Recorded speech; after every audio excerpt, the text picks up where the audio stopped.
Alam, maganda. Magandang umaga. Meron tayo pag-usapan. Ang pag-usapan po natin sa ngayon ay yung pangyayari po sa Indonesia, sa kapitbahay nating bansa. Sa kapitbahay nating pong bansa ay may nangyayari pong tinatag natin, pwede natin sabihin na political turmoil or you can call it uprising.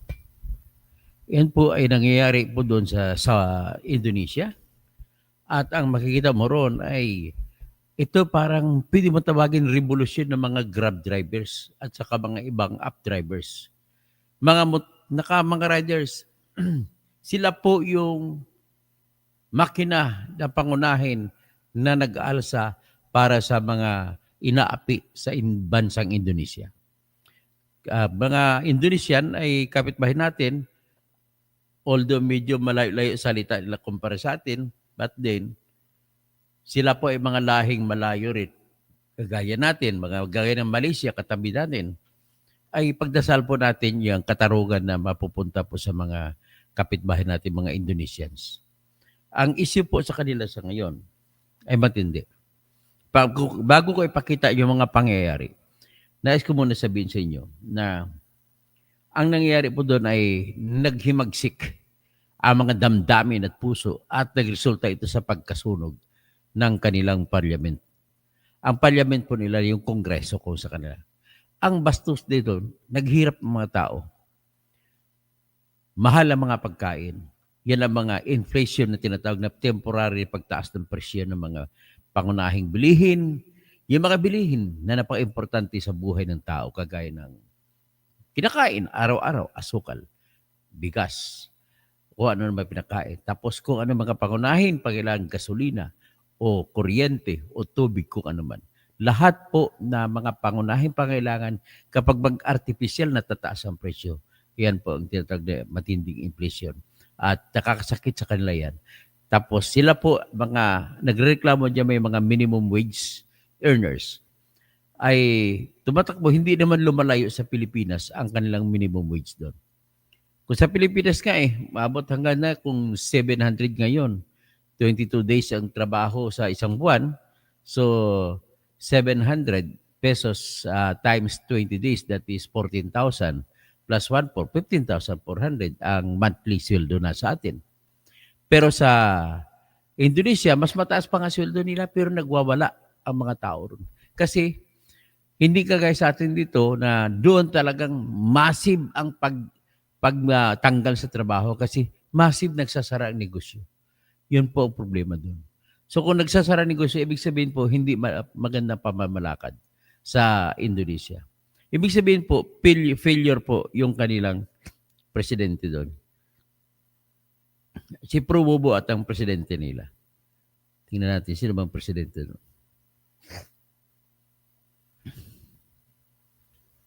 So ang ikumpara natin kung hindi maagapan itong problema sa atin, yung problema natin ay nagsisimula ngayon sa baha, tubig at malapit pa, nag-uulan nga. Ulan na naman ngayon. So kung ulan naman ngayon, magdudulot na naman ito ng baha. At ang baha, ang ating kapalaran ay kasandal sa baha. At kung ang baha sa atin ay hindi matatapos na maayos ito, ladies and gentlemen, mahirap po. So, sana hindi tayo maabot para sa kagaya sa Indonesia. Nagsimula po yung problema sa Indonesia noong nagrarally, parang simple lang quiet protest. Parang ordinaryong protesta sa Pilipinas. Pero maramihan. Ang karamihan po nag-rally doon po ay mga riders. Grab, kung ano naman mga app ang kuha nila doon. Tingnan natin, motorcycle app.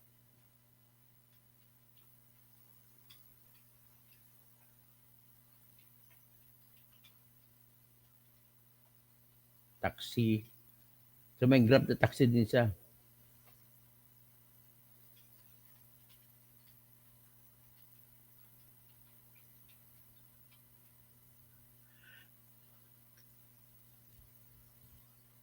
So, pangunahing ride hailing doon ay mga riders sa Grab. So, meron ding Gojek. Ang Gojek ay food delivery. At saka mayroon din silang Maxim. Yan naman ay delivery lang ng mga kagaya sa Lalamove. Meron din silang InDrive, yung mga taxi. So, pero may, ano sila, may motor din ba sila? Ride hailing, may mga ride hailing, may motor din at saka may taxi rin. Tapos Anterin, yung mga apat na main Grab sa main app sa kanila na drivers lang, ride hailing delivery apps. So, ang pinaka aside from Grab, ito po Indonesia's homegrown super app, ang Gojek widely used across urban and rural areas. Tapos ang Maxim naman is of Russian origin na app na pairing traction in Tier 2 cities known for competitive pricing. So, tapos yung InDrive, unique model where passengers and drivers negotiate fares directly. Tapos Asterin offers subscription-based services na emphasizes driver freedom and customer choice. Lalamove, may Lalamove din pala sa kanila. Courier naman. Focuses on same-day delivery for goods, not passengers. Tapos Berzo, so my ex Mr. Speedy. Mr. Speedy pala dati yan. Popular for business deliveries, accelerates Jakarta and other major cities. At saka yung Grab. Okay? Ang sobrang dami ng mga motor hailing drivers. Ibig sabihin po, yun po ang parang isa sa main drivers ng ekonomiya sa Indonesia. Nagkataon po na nagrarally sila, yung mga motor riders. Ang kanilang punto sa pagrarally ay economic injustice. Economic injustice sapagkat po ay ang nawawala ang mga trabaho. Daming nawawala ng trabaho. Tapos, karamihan sa mga Pinoy dito na wala rin trabaho, at least nagkaroon ng mga Grab, Lalamove, Move It.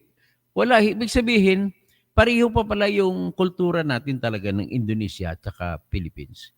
Noong nakapunta ako sa Vietnam, nung July lang nakapunta ako sa Saigon. Napakaganda ng Saigon, Amil. Si Amil Mutitalib, napakaganda ng Saigon. Ang linis ng lungsod nila, ang mga kalsada nila, highway nila, ay puro simento, walang asfalto.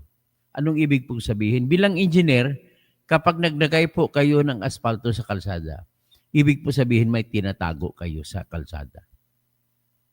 Ang tinatago sa kalsada, sa Pilipinas, yung hindi maganda ang timpla ng mga simento. Malabnaw simento, kaya magtatalsikan yung mga buhangin. Kaya nga, mga gawang kalsada sa Pilipinas, 2 buwan, 3 buwan, wala, makikita mo na tatalsikan ng mga buhangin. Tapos kasunod na makikita mo ng bato-bato na maliliit. Yan po ang indikasyon kung hindi maganda paggagawa ng construction ng kalsada natin. Doon sa Vietnam, nakita ko, 4 na araw lamang ako doon, paikot-ikot, lakad-lakad ako. Lahat po ng kalsada nila doon, malapad siguro ko. Sa estimate ko, nasa 60 meters ang width ng lahat ng kalsada na major roads nila. Tapos lahat ng kalsada nila sa gitna may mga kahoy na sampalok. Sa dalawang gilid, sa may sidewalk, tapos may mga kahoy, nagpatayo ng mga sampalok. Nagtaka ko bakit sampalok lahat na nakalagay ron. So anyway, kinikwento ko lang in comparison to our place. And in comparison siguro sa Indonesia, hindi ako nakapunta, pero balak ko, mag-antay lang ko promo ko, may promo pa Jakarta, magbabakasyon ako doon kahit 2 araw lang. Gusto ko makita rin ng Jakarta. Tapos, ang problema ng mga ride-hailing jobs, mga doon, marami silang mga natsumali sa rally nila. Ang rally nila doon sa congressman nila. So, wala rin kasing corrupt din ang congressman nila doon. Corrupt din sa Pilipinas. Ganito rin. So, ngayon, maliban dyan may mga political arrogance, ang mga politiko nila ay hindi rin naiba sa politiko natin. Mga politiko doon, mga arrogante. Sa atin lang, hindi lang arrogante kay medyo nakangiti. Pero nakangiti ka, nakangiti sa patalikod na nakawin ng pera. Ganon ang mga politiko natin. Ang politiko sa kanila ay ganon din siyempre, maraming corrupt din doon. May political arrogance. At saka may police brutality na nangyayari. Kaya yan po ang nireklamo ng mga Indonesians. Ngayon sa rally nila, hindi ko alam kung may utos si President Prabowo. Si President Prabowo kasi, dating military general. Siya pumalit kay Joko, anong pangalan ni Presidente? Widodo. Ang hirap i-pronounce mga apelido nila eh. Sa i-type ko. President Joko Widodo. Yon si President Joko Widodo. Ang sinundan ni President Prabowo. So, ngayon, Prabowo pala, hindi Prabowo Subianto. Tapos sa ngayon, ang sa dati, na itong sa tingin ko popular president, si Joko Widodo. So anyway, yung naging problema nila dito ay ang congressman nila nagpasa ng batas. Bastos talaga. Pareho sa mga Pilipino na congressman. Ang congressman nila, alam mo, wala rin pinag-iba sa pagkakurap sa atin. No? Nagpasa ng batas na kung saan bibigyan nila ng dagdag na allowance ang kanilang sarili. Equivalent sa dollar sa Amerika, sa Philippine peso, $3,000 per month. Ang dinagdag sa mga lahat ng bawat congressman nila. $3,000 dollars ang equivalent. So, more or less sa mga 15 million rupiah. Siguro pero sa atin, may lakad din bukas sa Cavite.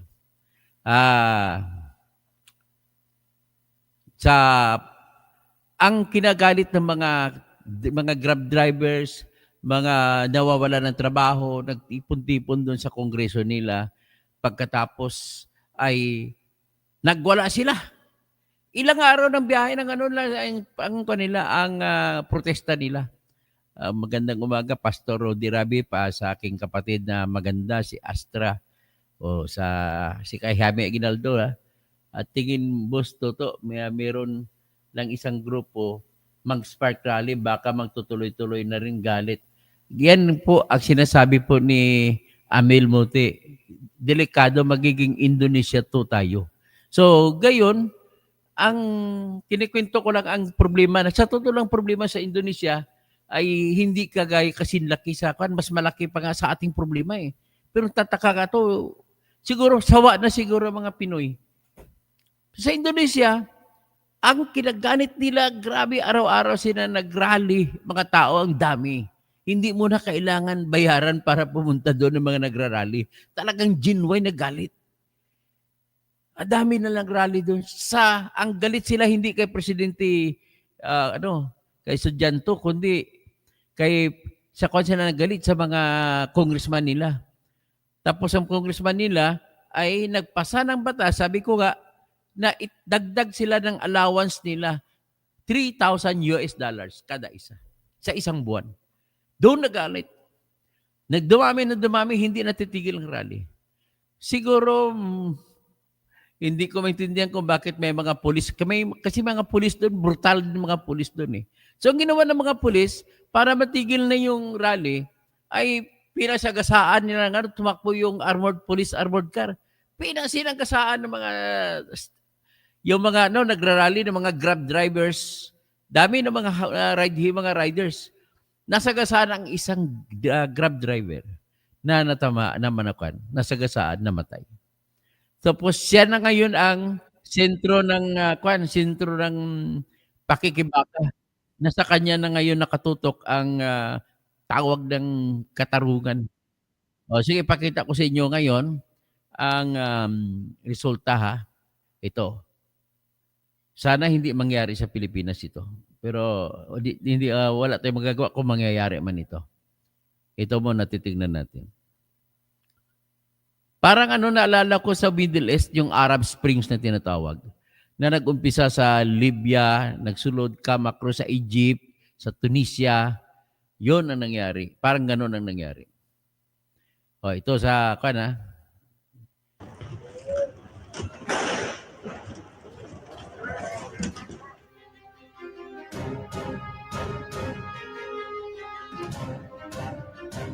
Para sumiro ayan, nasagasaan sa Grab, oh.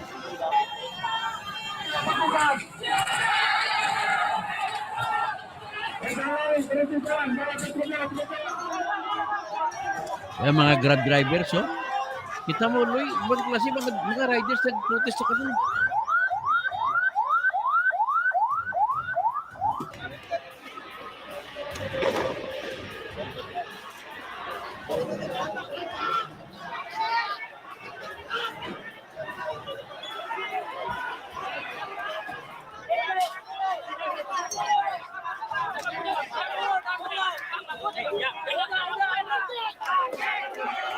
Yan, gano'n, no?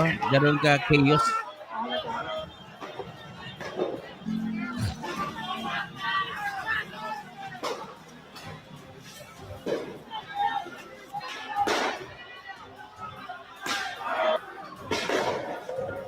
Yung rally na yan, nasa ano yan po, nasa kongreso na yung building. Sinunog pa yung mga sakyan, oh.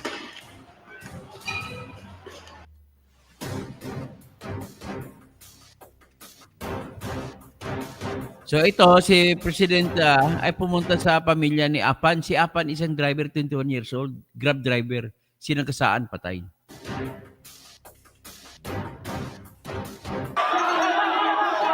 Nakita mo mga Grab driver ko, mga naka-green.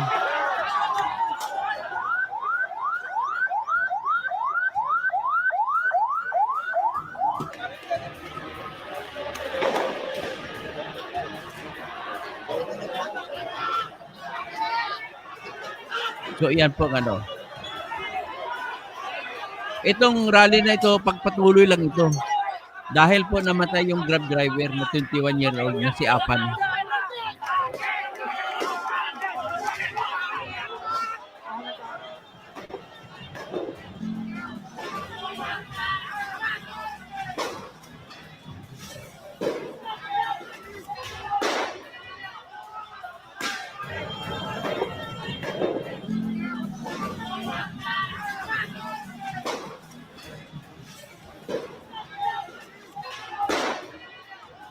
Grabe. Kita nun. Behind the green jacket of family, says Gojek. Ang Gojek, up din niya parang Grab.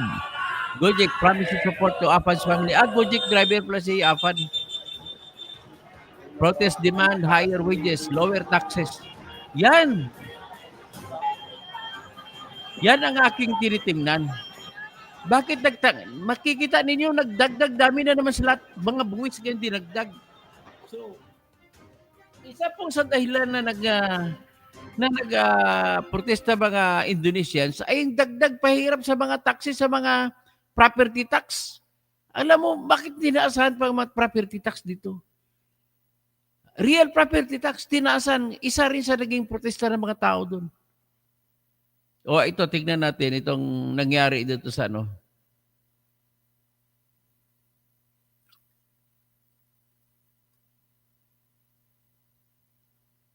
Isa pang video na makikita natin.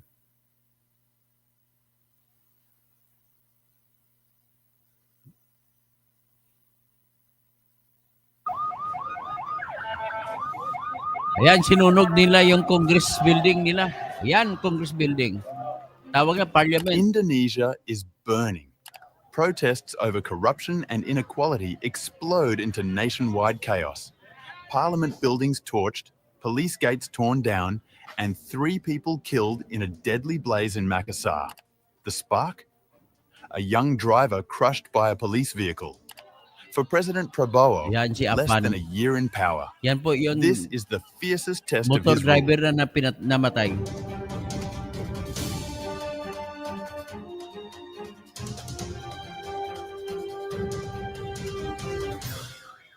Three people were killed and 5 others injured in Indonesia after Mga demonstrators sasakyan, kita mo, torched the sinunod regional nila. parliament building Ano in ibig Makassar, sabihin yan? South Sulawesi's Galit ang provincial tao sa capital, mga on mayaman. August 29th.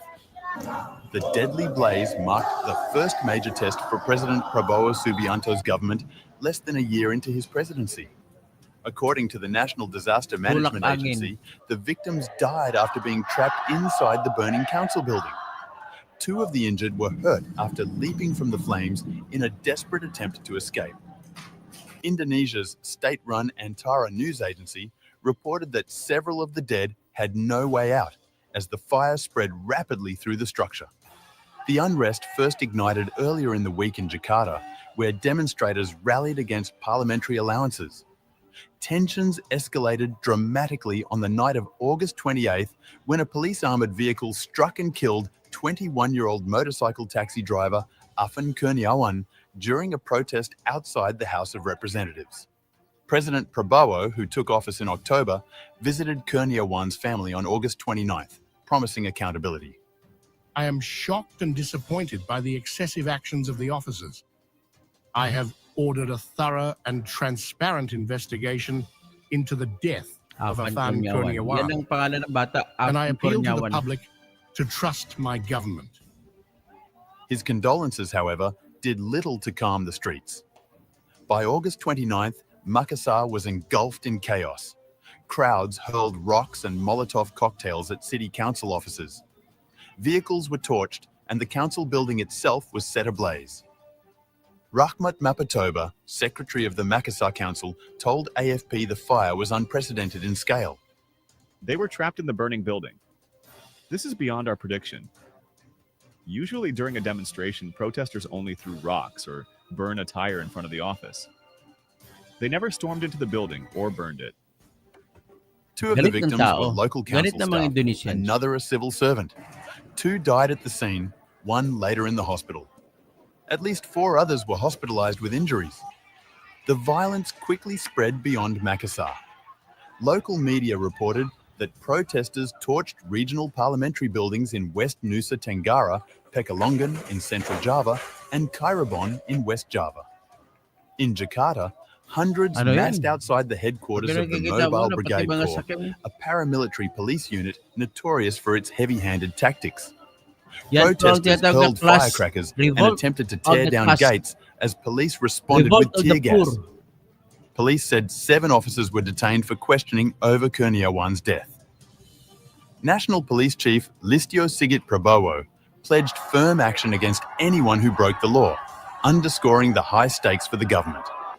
The protests, now stretching from Jakarta to Medan, Surabaya, Yogyakarta and Manado, are the largest and most violent since Prabowo assumed office. They erupted against a backdrop of simmering discontent over rising living costs and perceptions of elite corruption. For many Indonesians, the killing of Kurniawan was the spark that set the tinder alight.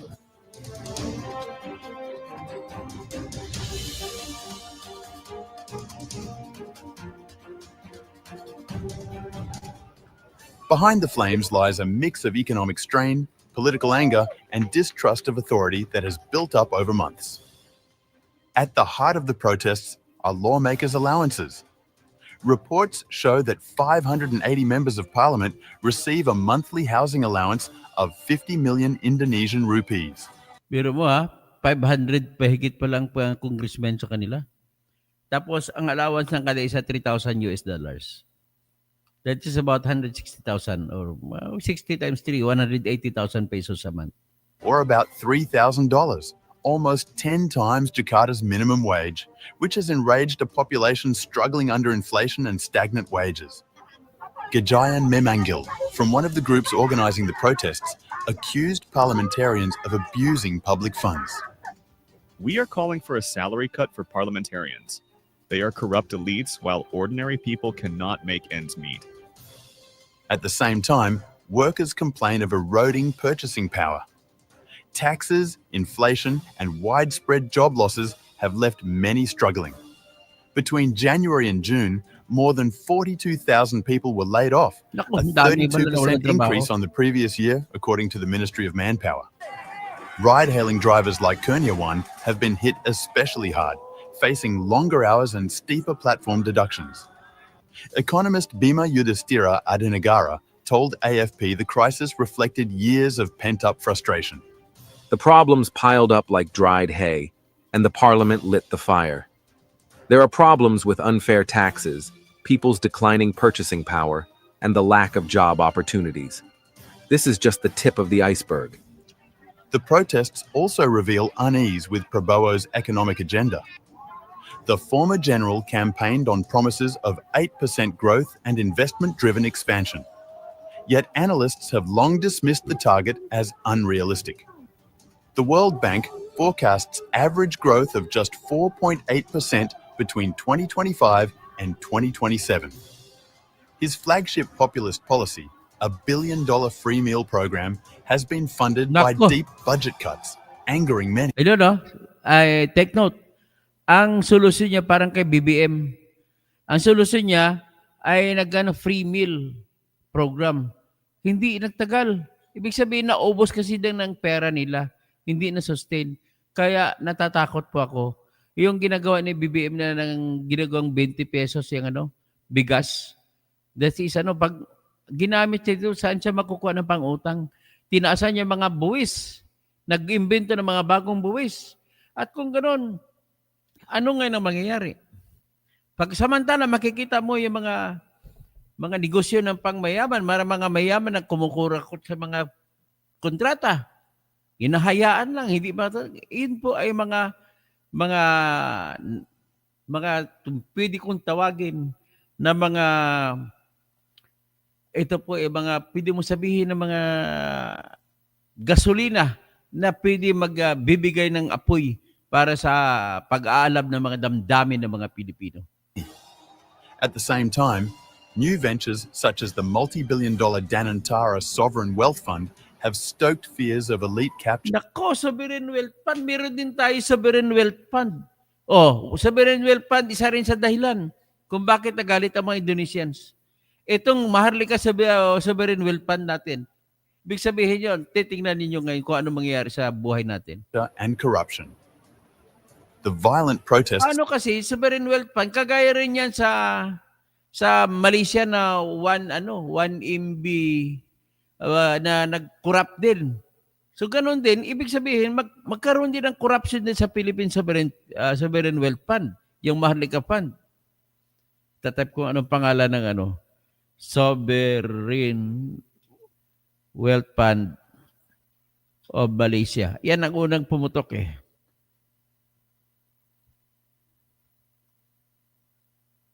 Sa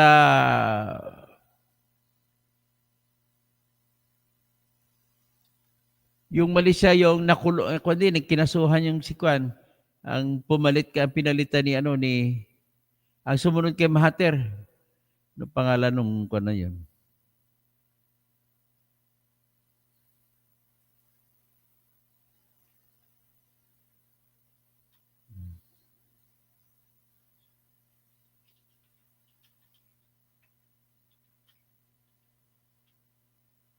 Yan, hinanap ko lang oil fund ng Malaysia.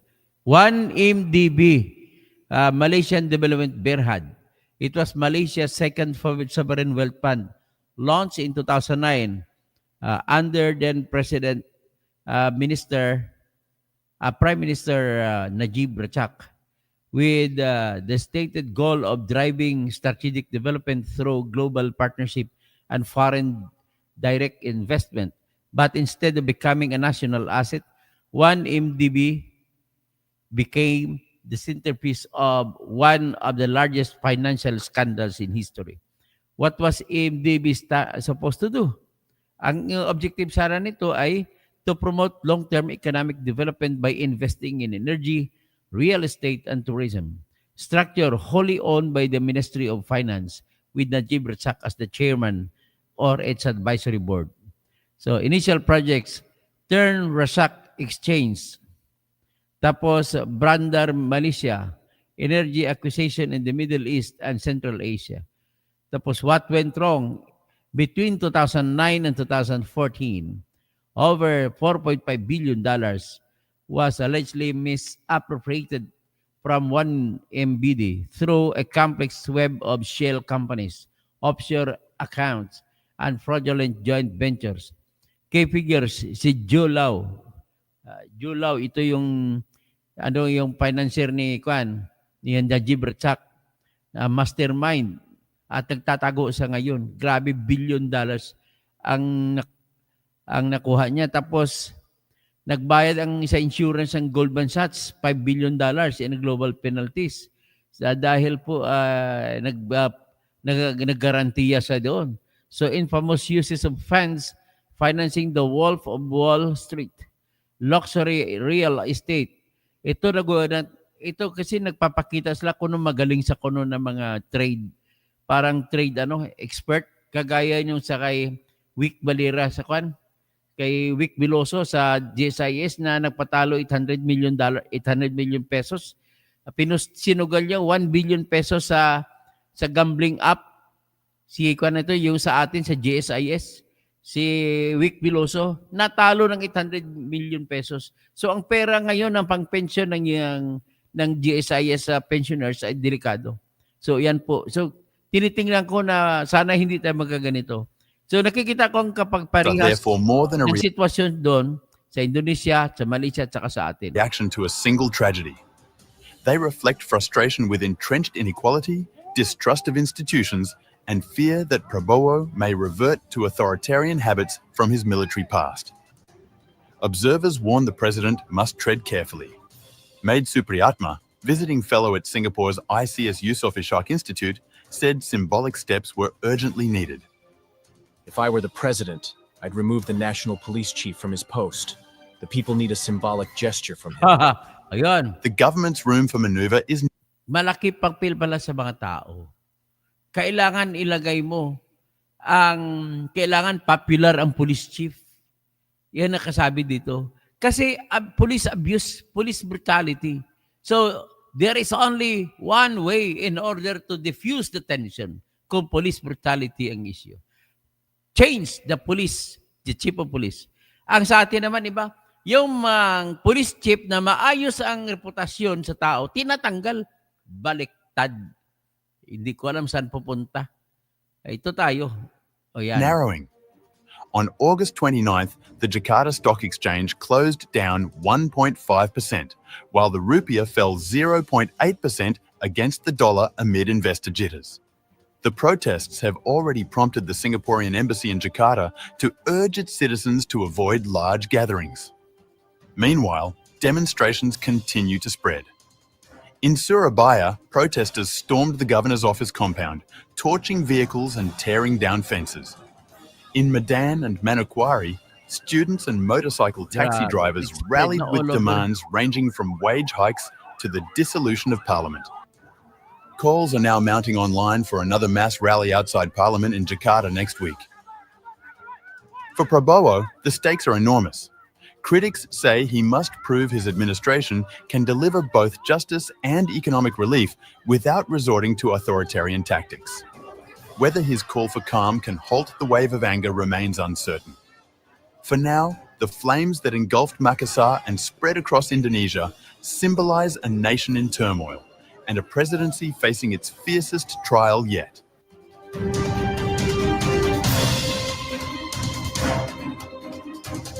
Ilipat natin ito sa isa.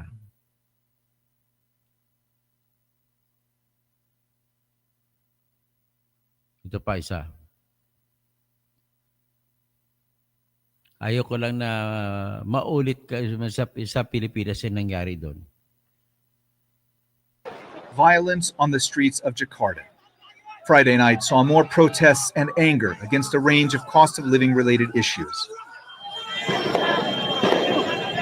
Hours earlier, outside law enforcement headquarters, tensions were already high as police fired tear gas and crowds threw rocks.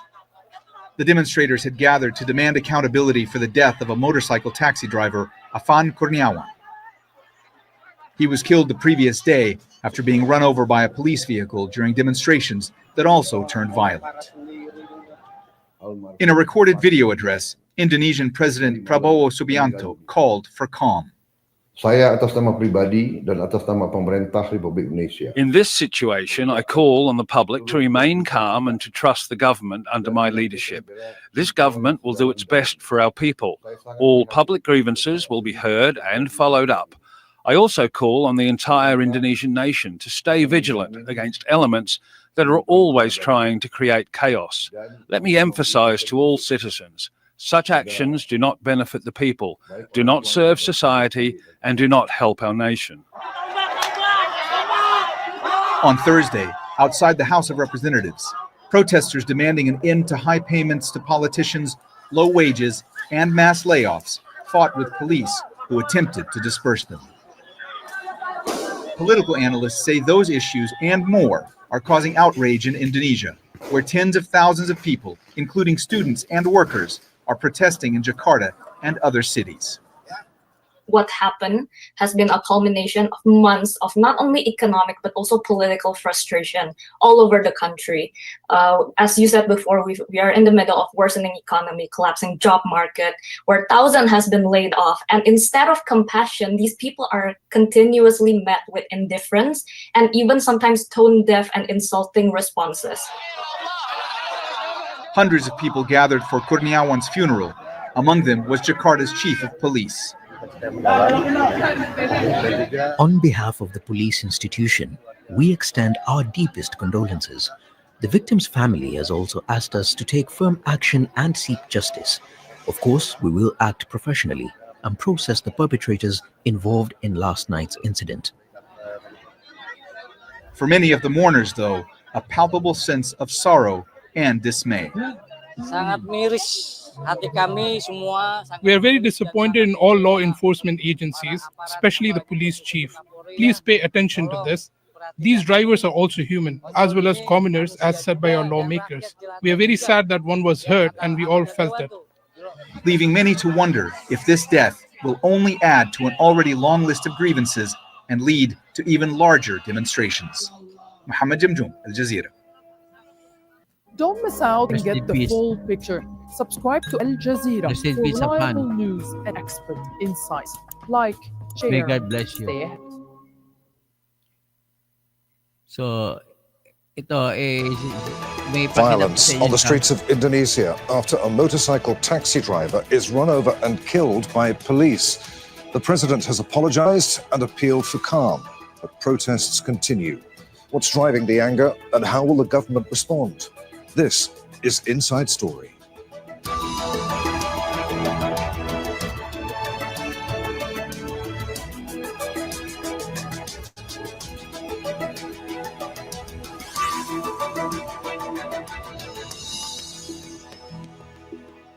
Hello, welcome to the program. I'm Adrian Finnegan. It began with the police killing of a young motorcycle rider in Jakarta on Friday, but the scale of unrest since has rocked Indonesia. Violence involving police and protesters has spread to other cities, and troops have been deployed on the streets. The sight of fellow motorcycle taxi drivers and their couriers in their uniforms at the funeral struck a chord with the public. People like the driver killed are familiar to millions, delivering to workplaces and houses across the country, part of the army of casual labor, which plays a central but poorly paid role in the economy. Apologies from the president, Prabowo Subianto, have failed to bring calm. So why is there such an eruption of anger? What wider issues are at play? And what will the president and his government do next? We'll try to find out from our guests in just a moment. But first, a report from Joel Evans. Anti-government demonstrators are making their voices heard in Indonesia. Protests spread across the country after 21-year-old Afan Kurawan, a motorcycle taxi driver, was run over and killed by police in Jakarta on Friday. That he was a casual laborer in a low-paid job ignited fury, the demonstrators rallying against the cost of living and the lack of jobs, as well as police violence and alleged political corruption. We're very disappointed in all law enforcement agencies, especially the police chief. Please pay attention to this. Drivers are also human, as well as commoners, as said by our lawmakers. We're very sad that one was killed, and we all felt it. Jakarta's police chief has apologized for the death and promised a full investigation. 7 officers were found to have violated the police code of ethics. The president paid his respects to the family and attended the funeral. Saya atas nama pribadi On behalf of myself and the Indonesian government, I would like to express my deepest condolences and sympathy. I am deeply concerned and saddened by this incident. There's been outrage too at revelations that members of parliament are getting a housing allowance worth more than $3,000 a month, on top of their salaries. That's 10 times the minimum wage in Jakarta. Many Indonesians see politicians as part of a corrupt elite. As well as the capital, protests have been held in Jawa Barat, Surakarta, Bandung, Lombok, and Medan. Troops have joined police on the streets, using tear gas and water cannons to disperse crowds. In Makassar, in South Sulawesi province, demonstrators set fire to a regional parliament building, killing several people. Protest organizers say they want MP salaries cut and increased to the minimum wage in line with inflation and accountability for alleged crimes committed by police and politicians. I pay all my taxes. I'm a tax-compliant citizen. But I don't know who my taxes are going to. The people... Kita mo? Lahat sila nagbabayad ng buwis. Ang reklamo rin nila, yung buwis nila hindi na pupunta sa tama. Ganon din po, dadarating din tayo sa sukduran sa Pilipinas. People inside the House of Representatives building don't listen to the complaints of their own people at all. It's the biggest crisis yet for President Prabowo Subianto, who took office in October. In a video posted online, he appealed for calm and urged people to trust the government and his leadership. A call that so far seems to have fallen on deaf ears, with anger at economic difficulties and inequality showing no sign of easing. Joel Evans, Al Jazeera, for Inside Story. So, who is Prabowo Subianto? Well, he was a former general in the Indonesian military, serving in the campaigns in East Timor and in West Papua, where the military was accused of war crimes and human rights abuses. Prabowo was never prosecuted, but was banned for a time from entering the US over the allegations. He moved into business and politics after being discharged honorably from the military in 1998. He campaigned unsuccessfully for the presidency twice and served as defense minister between 2019 and 2024. Prabowo was finally successful last year and became Indonesia's 8th president, but critics say that he ran a sanitized campaign using social media to promote a fatherly image. Let's bring in our guests. From Jakarta, we're joined by Abigail Lemuria, co-founder of What Is Up Indonesia, a digital media platform that unpacks Indonesian sociopolitics. From Melbourne, Australia, we're joined by Vedi Hadiz, a professor of Asian Studies at the University of Melbourne. And also in Jakarta, we're joined by Wirya Adewena, Deputy Director of Amnesty International Indonesia. A warm welcome to you all. Abigail, let's start with you. Tell us about the mood on the streets right now. How long has this anger been building and why? To what extent was the death of Afan Kurniawan the last straw for people in Indonesia? Yeah, I think this anger definitely did not happen overnight. It's been going on, it's been building for months, and some may even argue for years. And it's all because of both economic and political frustration. As we know, Indonesia is not in a good shape economically. It is worsening.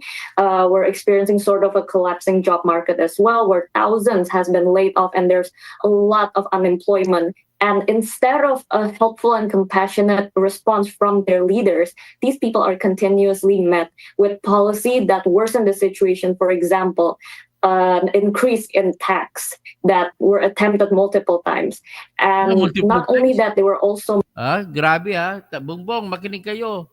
Increased in taxes. Yan, kaya si Ralph Recto, walang nag-iisip kundi mag-isip ko ano mga buwis na naman bago yung papataw. May mga buwis na naman para ipapataw sa mga magta-time deposit. Grabe. Met with indifference or even mocking and tone-deaf responses from. Tapos, bangutang na bangutang. Tapos, ang budget para sa PhilHealth kukunin. Their representative, people who are supposed to be representing their voices. And so it's not so much as the economic struggle. I feel like people are more angry at the arrogancy that they receive, and they are just fed up with being treated that way. Vedi, the president, as we said, apologized, appealed for calm, asked people to trust the government and his leadership. Can they be trusted?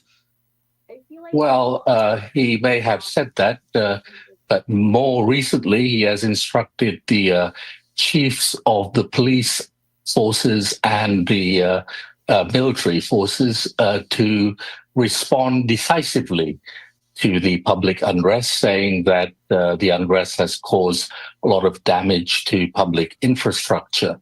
So I think we may be seeing a shift from the rhetoric of let's everybody work together to keep the cost. Housing allowance lang yun. New housing allowance, ang $3,000, pang bahay lang yun. Grabe sila. 160,000 a month. To one where they might be moving towards more repressive policies. Okay. Wirya, at the end of last year, Amnesty issued a report calling for Indonesian police to be held accountable for, quote, repeated use of force against peaceful protesters. How much of a problem is police brutality in Indonesia? Well, that's just the thing. That report is not the first time that we had actually published a call for structural reform in the body of the police in Indonesia. We had a full-length report in 2016. We published a report in 2020 where we monitored various incidents of police excessive use of force when they use batons, tear gases, water cannons improperly against protesters. We published another one in 2022. We published another one in 2024.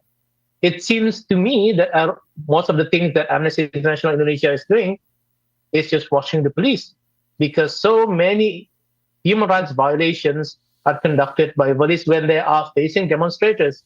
And building on what Vedi has just mentioned, it is increasingly concerning because now the military is coming into the picture as well. And we know that military forces are not suited for law enforcement duties. It is unthinkable to see that the president, instead of trying to de-escalate situations, he seems to double down. It is simply unwise, I think irresponsible, and the president should have started with an actual apology that is followed by a clear, concrete action plans in which he outlined series of policies to reform the police to ensure that such things are not happen again. He didn't do that. Instead, he bring the big guns into the foray. Abigail, people are obviously very angry. What do they want from their president and politicians? Policy reform, structural changes to governance, dialogue? And do the protesters have a united aim? I mean, some form of cohesion. At the moment, as we said, there's a lot of anger on the streets, but do the protesters have a cohesive mission? Yeah, I think the protesters definitely have a cohesive demand. And amongst other things, the demands is for first the state budget to be used more efficiently for programs that actually matter and not wasted on lavish benefit for the representative. And that for the state budget to have more transparency and so into what they are being used for. And they also ask for the representative, for those who have been mocking the people or who has been saying ridiculous things to be let go from the House of Representatives. And so that the representative actually represent the people, and not just, elites who say whatever they want. And I think thirdly, obviously, so that the police officers who are responsible for the death of the young motorcycle driver to be held fully accountable and to receive full justice. And so that there are also some reform in the police department. Vedi, what's gone wrong with democracy in Indonesia? Well, the problem is that a lot of things went wrong with it from its earliest inception. If you will allow me a few seconds on this, when Suharto fell in 1998, a lot of people thought that okay, we'll have all the nice things now, democracy, human rights, and all of that. But it's not as simple as that. The old forces that were nurtured under Suharto, the old political bureaucratic business alliances, simply regrouped and they reinvented themselves as democrats and reformers, and they took over the political parties and the parliaments and the various other institutions of political and economic governance. And the reason that they've done this really is that these institutions, as they had been under authoritarianism, under democracy, still basically serves to allow these oligarchic elites to take control of institutions of the states, the authority that they have and their resources for the purposes of their own private enrichment. And this is why you see that the gap between rich and poor has been increasing, that there's a great deal of distance between those in power and the people who are ruled, and why there's a great deal of animosity towards the rulers from the ruled. So, Vedi, what did the president mean when he urged the public to be vigilant against, quote, elements that always want to cause unrest and chaos? Could the current unrest be working to anyone's benefit politically in Indonesia? Might there be parties in whose interest it is for this to escalate? Okay, 2 points. One is that that sort of statement talking about sort of behind-the-scenes actors, and often they point to supposedly foreign actors, is taken from the old playbook of Suharto, the old dictator. He used to say that all the time.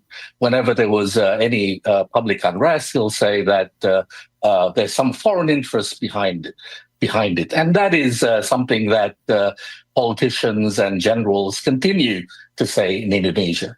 But that does not mean that no matter how genuine and organic the grievances of the people are, that elites may not take advantage of them for their own purposes. And we do know that there has been intensification, at least behind the scenes, between different factions of the elites, which now, I think, are vying to try to steer the unrest in a direction that might be useful for their purposes. Wiri, I show you both nodding and in agreement and shaking your head at one point. Do you want to come in? Yeah, definitely, because I am in full agreement with Vedi in the sense that I am also shocked in how uncreative the current government is. They're bringing specters of new order into the current era. Indeed, the current president has been echoing Suharto's old playbook in calling legitimate criticisms against his government as foreign-funded, corruptor-backed, or only trying to sow chaos and disorder. And what we are seeing is how the government seems to be more focused, more interested really to frame legitimate and peaceful criticisms as internal enemy, as internal threat. It will seem to me that the government is more interested in ensuring that they have full control of the narratives, full control of the protests, instead of addressing the real and true concerns that the people have. It is something that really, really concerning if we look at how just recently the government passed the army law as well, in which the government managed to quietly, creepingly push the army back into civilian lives, where army now has more control, more presence really in civilian government. So I guess it is what it is. We're looking at not only an irresponsible government in the way that they are doubling down on protests, we are also looking at how they are uncreative in bringing back old playbooks. Okay. So siguro naintindihan na natin kung anong anong nangyayari talaga ron. So with this, at least naintindihan natin ang the basic meat of it is ang may corruption, may problema sa trabaho, problema sa ekonomiya, pero nakita ko to na punto na kapareho sa atin, Squeezy.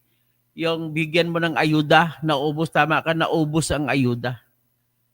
Nang wala ka na may bigay sa ayuda, naubos yung pera kasi kulang, yan talaga ang kasunod na mangyari. Kaya natatakot ako na pag wala na po yung pera na sinusustene, ang ginagawa po kasi kayo ni BBM, ang mga binibenta na bigas na 20 pesos per kilo, tinatabunan ng gobyerno ang presyo ng kulang kasi dapat ang mga murahing bigas na yon ay naibebenta ng 43 pesos. So ang 23 pesos sinasalo ng gobyerno, ibebenta ng 20 pesos para sa mga ating mga kababayan. Ang sad to say, yung hindi kagandahan ng kumbaga, just enough na makakain kayo, titiisin mo lang ganung klaseng bigas. It is not the kind of rice that you really want to eat. Iba pa yung mas maganda pa yung rice sa mga kung kakain ka sa Mang Inasal, sa Jollibee, sa McDonald's, sa KFC, sa Wendy's, kung saan naman pagkainan ng mga JT's Manukan o Bacolod Chicken, iba yung mga kanin na sineserve doon. Kaysa yung kanin na binibili mo, hindi ganun ka-quality kaysa yung kanin na binibili mo tag 20 pesos per rice. Ang rice na 20 pesos per kilo. So, ang tanong doon, hanggang kailan?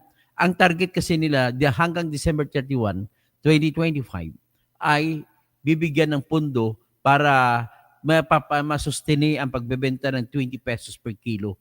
Diyan sa kadiwa nila binibenta ngayon. So, I just do not know, hindi nag-click yan to save the governorship of Gwen Garcia. Natalo si Gwen Garcia.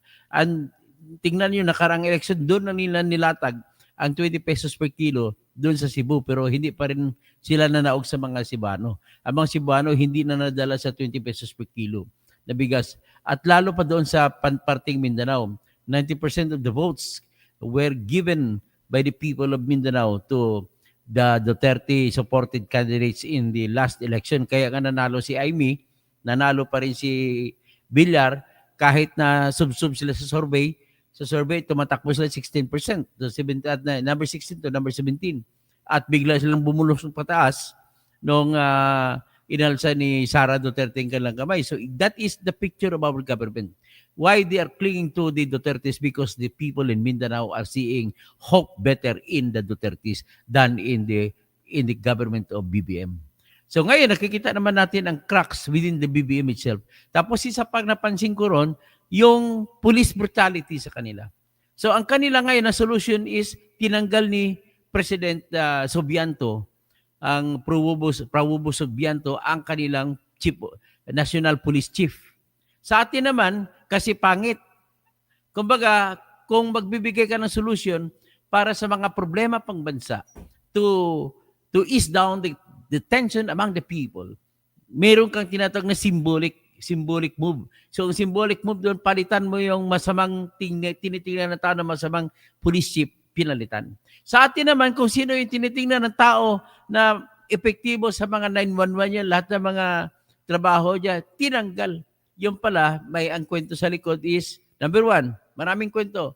Number one, ayaw ni Nicolas Torre na gamitin pa siya pagkatapos nung inaristo niya na si Duterte papunta sa The Hague. Ayaw niyang gamitin pa siya na mag-investigate sila na kukuha pa ng investigasyon para i-connect ang mga Duterte sa Sabongero case. Ayaw na rin niya perbahan yung 8 billion na kontrata pambibili ng 80,000 na high-powered na baril na 5.56 mm na mga rifles. So, kasi ang lalabas, tag 100,000 pesos ang bawat isa. So, kikita sila kasi kung sa US yan bibilhin, nasa 60,000 pesos ang equivalent. So, times 80,000 pieces, they will be gaining about 3.2 billion pesos. Yan po ang at tapos ang yan ang may iba pang issue. So ibig sabihin, while Indonesia is now doing the palliative cure by removing the police chief, sa atin naman, remove natin ang police chief na maayos ang tingin ng tao. So that's make the difference. I just hope so na itong matinding ay ang tinatatakutan ko, darating po ang La Nina in this September, October. At kung darating yan, more flood control projects will be exposed. Yan ang pinaka-problema. Noong isang araw, kahapon, kunting ulan lang ang umaabot sa bubong ang mga tubig dyan sa Quezon City, dito sa dyan sa iba-ibang parte. Tapos dyan sa nang nagyayabang na Abante, hindi naman nanalo. Tapos siya pang question bakit daw ipaupuin sa investigasyon siya, tatanungin ng mga congressman si Elizalde kasi si Elizalde ang tinuturo ng mga kapwa niya congressmen na nagbaboy sa mga flood control projects. Insert siya ng insert. At saka yun pala, insert yung flood control projects, nakita na natin, puro lang naman pala sa drawing lang. Kukolektahin at may gagamitin silang contractor na willing magpakulong at para kukunin ang pera at yun pala hindi nagawa. Yan karamihan. At kung may nagawa man, ay sobrang substandard naman ang gawa. Wala nang bakal. At may nakita pa tayo na pagbubuhos ng simento, 2 lugar yun. Nakukunan. Akalain mo nagbuhos ng simento? Yung nila, ang binuhos nila ay walang bakal. So ganun po kasama ang nangyayari sa Pilipinas. Sana hindi magkagaisa sa Indonesia. O sige, hanggang magandang umaga na lang para sa lahat, Squeezy, hindi na ako kumakain ng rice, diabetic ako. O pareha tayo, Squeezy, hindi na ako kumakain ng rice. Squeezy Toto, kailangan natin ng DDS volunteer, ililibing ng buhay tulad ng Indonesia. Ikaw naman, di Filipino accent din ang English. O nga, natapansin ko yung English na pareho din sa atin. Perne Pinto, Squeezy, style ni Marcos Serian, bukas Marcelo na yan. Tapos Jaime Aguinaldo, Indonesian English is getting better. I guess, parang Pinoy. O parang Pinoy na rin sila. Siyempre, mukha nila parang Pinoy. Ben Reclamador, inutusan ng presidente ang pulis na sagasaan ng tao. Tapos sabi ng dumili ako ng 2 kilo kanina sa tindahan. Meron lang 50 pesos per kilo. Wala na yung 20 pesos per kilo? Kala ko marami.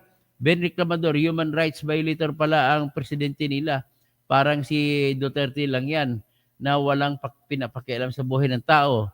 So si Masi Osman, sana ganyan din katapang ang mga Pilipino nakakaingit ang katapangan ng Indonesian laban sa corrupt government officials nila. Squeezy 20 pesos bigas at Cebu.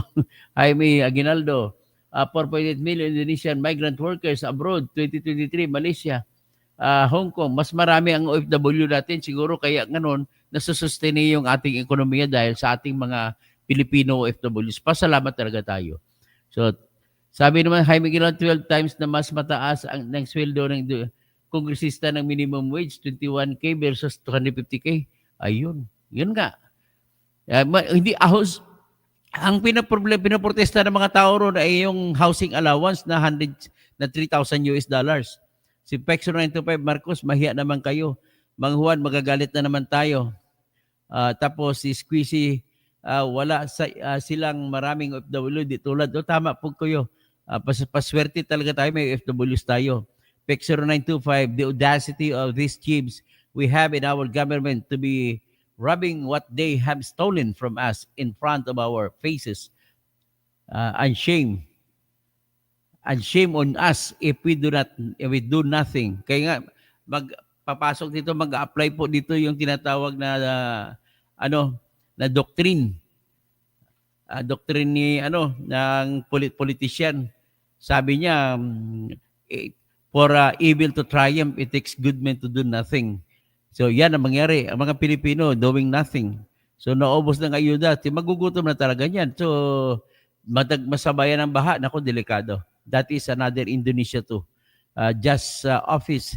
Slavery in the Philippines is rampant. Oligarchs and the thieves in the government strikes hard on the people's future. We pay high passing SMCs and Pangilinans, highways and roads.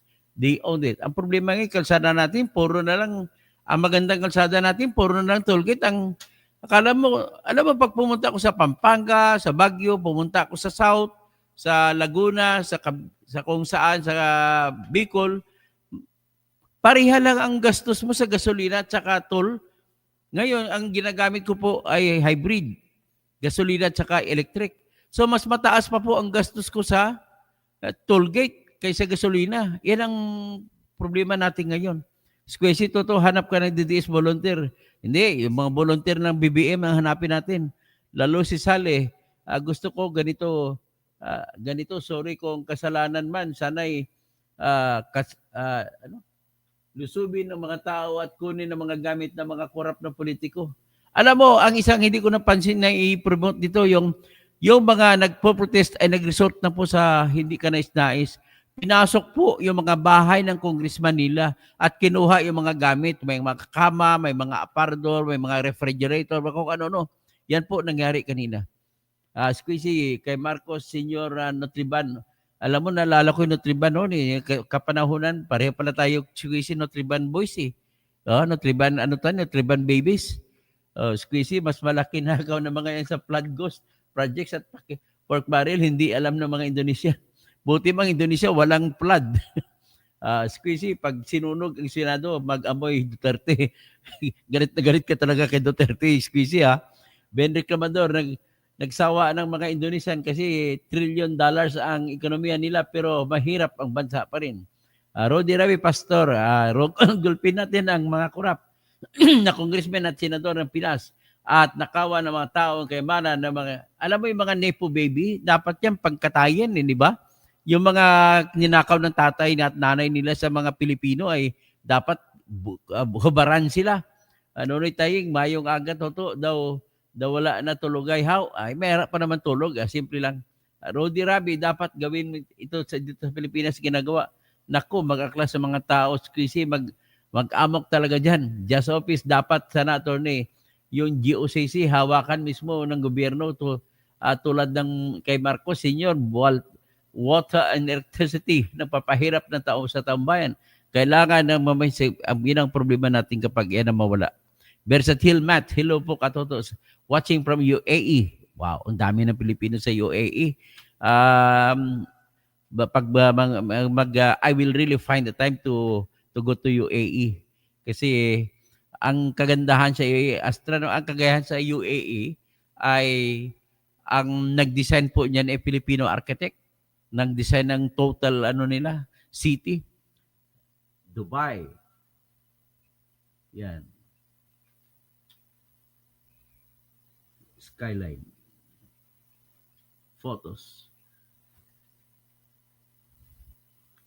Kaya I'm very proud of the Filipino professionals. Tingnan mo itong Dubai Skyline. Ipakita ko lang sa inyo ang Dubai Skyline.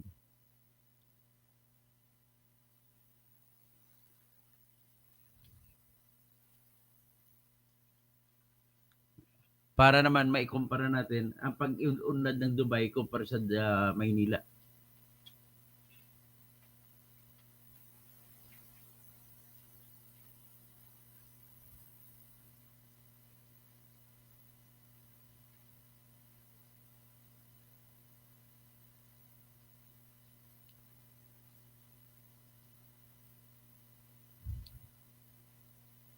Maghanap ako dito ng magandang Dubai Skyline. Ito siguro. O ipakita ko lang dito sa ating vlog yung skyline ng Dubai, how it has gone too far than Manila. Mas nauna tayo naging city ang Metro Manila kumpara sa Dubai. Pero tingnan mo, where is Dubai now? Kaya sabi ng taga Dubai, sa iba, goodbye Dubai. So ito po yan.